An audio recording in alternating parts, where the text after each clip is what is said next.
I'm sharing lessons from Deuteronomy 14, 11 to 13 today. This was me trying not to start with, hi, welcome back. I promise I'll look for some good openers, but here we go. Um, so Moses continues to charge the people to love God and obey him, telling them that their children haven't experienced the discipline and the great acts, but they have. And he reminded them of a few. Now, for me, I thought about this and said this was probably one of the indicators of the importance of oral culture or oral, history, where parents told their children about stuff. Because remember, I said this is a new generation and they probably had missed out on some of the things that God had done in the beginning, or maybe they were too little. Because I mean, if it was 40 years, so maybe the ones who were born just before or during the sojourn probably won't remember. Moses then lists out the great blessings and the blessings of obedience to them. The land that they were about to enter was very rich agriculturally, and obedience to God would guarantee that the seasons would be favorable to them and they would have bumper harvests. Disobedience would make God hold back the rain and death would befall them. And in those verses are some of the important things I know, and some of the most popular,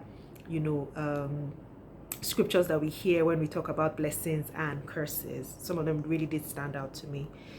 He encouraged them to commit themselves to God and to remember his words, keeping them close, i.e. one on their foreheads, doorposts, and teach them to their children so it becomes a legacy.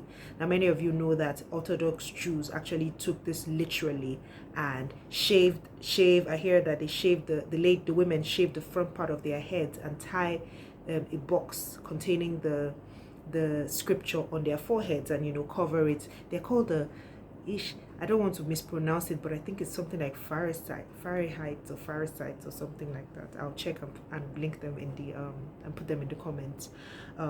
So some of these Orthodox Jews took this quite literally, put them on their doorposts, and obviously taught them to their children.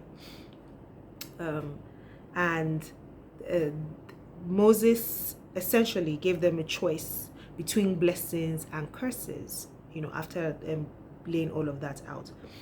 With regard to worship, he lets them know that their place and mode of worshiping God is to change when they enter the land. Prior to now, you know how it was with the camp settings, which we talked about before in Numbers.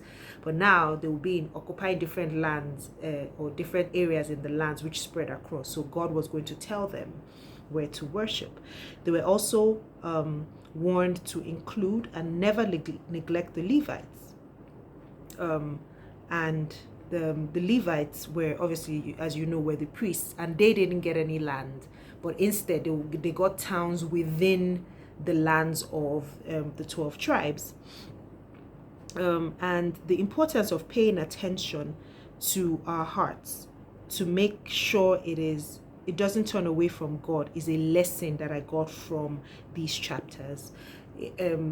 It's very easy to just, especially they going into their promised land. Today I will equate for us, reaching our goals or our aspirations or getting the blessings that we've been praying for, and then we forget God and just change our whole attitude towards him. In chapter 13, Moses warns the people yet again against idolatry, listing ways that they could be tested and tempted to turn away from God, to worship other gods. And even in these chapters, they mentioned something about false prophets who could, tell them something. So this is another thing that actually did stand out to me, because today we live in a world where there are so many people who claim to speak for God or who claim to know the things of God, and you go and you listen to them. But from these chapters, we know that the fruit of them is what will tell whether they are real or not, i.e. if they make you do something that deviates from God's words or makes you worship something else that isn't God. That was one thing that really did stick out to me. And here's my hashtag getting to know God lesson. God is the only true God, not like these false gods to which their worshippers have to give offerings in order to appease them or to get something. You see, how they say, oh, you have to give something to get something back, with these like babalaos, native doctors and co. But for the Israelites and for us, Our offering and our sacrifices are a response to his initiation, to things that he has initiated. And it's not about appeasing him, but rejoicing. Now, for context in this, look at chapters 12, verse 7, verse 12, and verse 18. In all of these things, when he says, bring your sacrifices, he says, and there you will rejoice in the presence of the Lord. The false gods were worshipped by detestable acts, cutting themselves, sacrificing their children, all sorts of weird things. But God is worshipped with rejoicing. How amazing is that? Well, thank you for joining me today. Tomorrow, I'll be sharing lessons from Deuteronomy 14 to 16, and I hope to see you here. Have a wonderful evening. Bye.